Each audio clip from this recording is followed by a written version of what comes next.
Yeah, it was a bit of a worry with not getting it a couple of weeks ago, and to be honest, I found out through a friend of mine messaging me saying that what happened to your tier 2 status, and I was like, didn't know what he was on about. So got it sent over to me then, and disappointing really. It was a bit of a shock. I think it was a shock not just for me, the players, but also the club.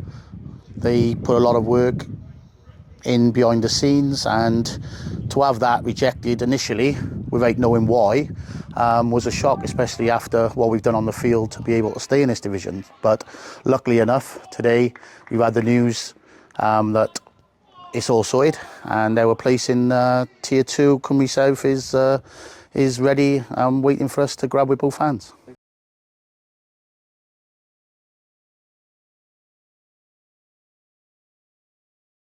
Well, obviously I came in the summer originally as assistant manager, and that didn't really work out for me personally. But I had the opportunity in the first month of August to get to know the boys, get to gel with a few of them, and for them to see what I was about then as an assistant manager. But it didn't work out for me in that management setup. But what the most important thing with that time was seeing what this club's about and the potential this club has, and I was bought in to the whole ethos and the whole way the club wanted to go forward back then. But it didn't work out in that management setup for me, and I had to leave by the end of August, and 2 weeks later I had the phone call to come back in as first team manager.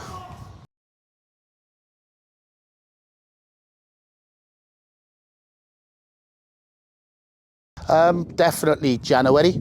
I knew that by the time I took over in September, the FAW window had shut and we couldn't bring anyone else in. We had a good bunch of boys, but some here for wrong reasons. And, it was tough for me to try and keep them focused on what we needed to do. But like I said, there was players here that didn't want to be at the club.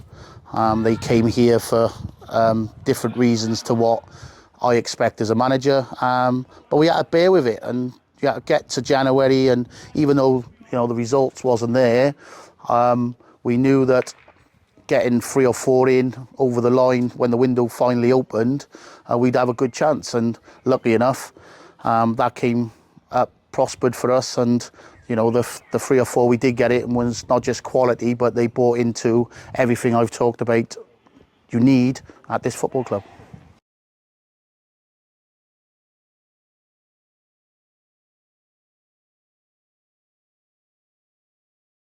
Well, on the pitch or off the pitch? Off the pitch, a lot of stuff have happened. I'm not going to go into details, but an old trust was formed years ago that run the club for me for the wrong reasons, and part of my changeover and coming back into the club was that off the field that changed as well. So the biggest obstacle I think was off the field initially, but also in the background of that was on the field, just getting the boys to believe in week out what I needed them to believe in when the results wasn't going your way. So yeah, just getting them to believe in me, trying to get them to understand my thinking of, let's get to January, let's bring the extra bit of quality in, let's bring the players that want to buy into this football club, and we'll be okay. But that's, it's fine for me to say that, but you've got to prove that. And it wasn't just about what we done collectively then as a group, it was also about massively the players we brought in to buy into that. So we brought a group of local lads together with new boys to make a collective that was good enough and wanted it enough to stay in this division.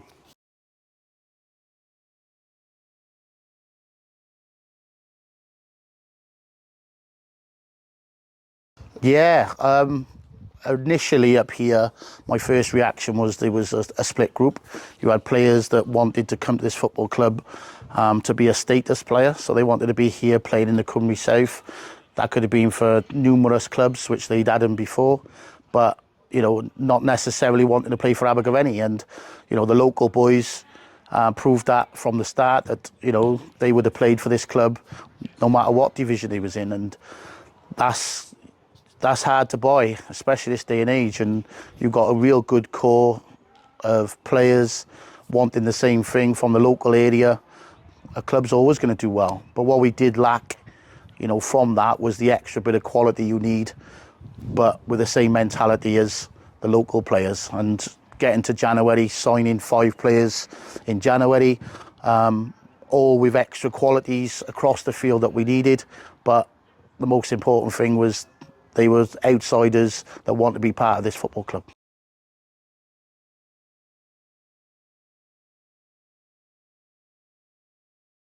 On the field, the best one for me was a very tough place to go is Cambroyne and Clydach, up in the Rhondda Valleys. Tough place to go for anybody.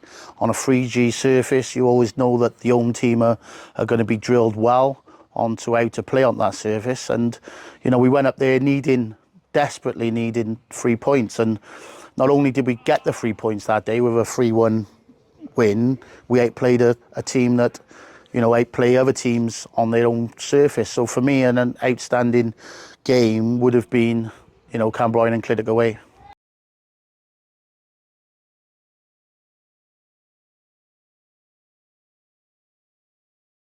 Well, I think we've proven, you know, we've beaten Llanelli, who finished second in the league. Here towards the end of the season, we beat Carmarthen, who finished 4th in the season here.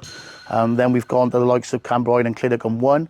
There's always going to be teams at this level that you're going to fear. And I think if you do your research enough and you know, use all the extra bit of info that you can get these days through your analysis and media and everything like that, you've got to prepare well. And if you prepare well against any team in this league, you're going to have a chance. But on the flip side of that, if you don't prepare well and you take your eye off it and think that nobody is fearful or you shouldn't be scared of anybody, then you can have happen to us like we did then in Britain Ferry, and you can get beaten heavily.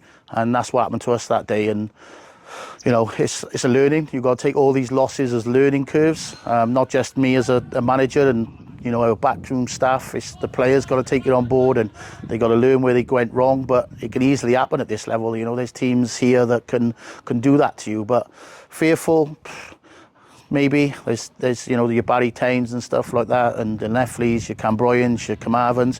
I think you've got to be a bit fearful, and I think that helps you. If you're not, then you could possibly take the eye off the task ahead.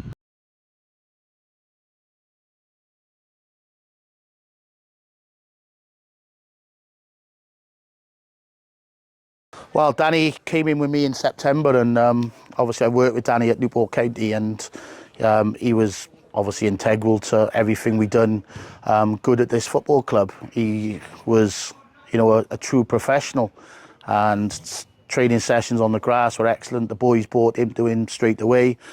He changed the feeling around the club of, you know, bringing that extra bit of professionalism into the environment. It's going to be a big loss, and you know, it's not an easy one to replace. And you know, in the ideal world, I wouldn't have lost Danny, but you know, we got to move forward as a club. I think I will have to bring 2 people in to replace Danny, and restructure the backroom area. But listen, it's not about Danny Elliott, it's not about Nicky Morgan, it's about, you know, everybody here, the backroom staff, you know, from my physio to, you know, my coaches, S&C, you know, to yourself as the media. You know, everyone has stepped up since January, and it's, you know, the results are one thing, and the players and myself get the accolades for that. But you know, there's a lot of stuff that goes on off the field. You can include the committee and the chairman and everything around that. It's, you know, it's not about one person. And you know, if I went today, you know, I'm sure that the club, you know, would prosper and get stronger as well. So, you know, Danny leaving, yes, is a you know, a big hole for us to fill, but it's also an opportunity as well for me to see it through different eyes, to bring people in with different ideas, but with the same ethos, same philosophy, the same want and willing to win football matches, you know, that I believe that we've created, not just individually but collectively as a whole group.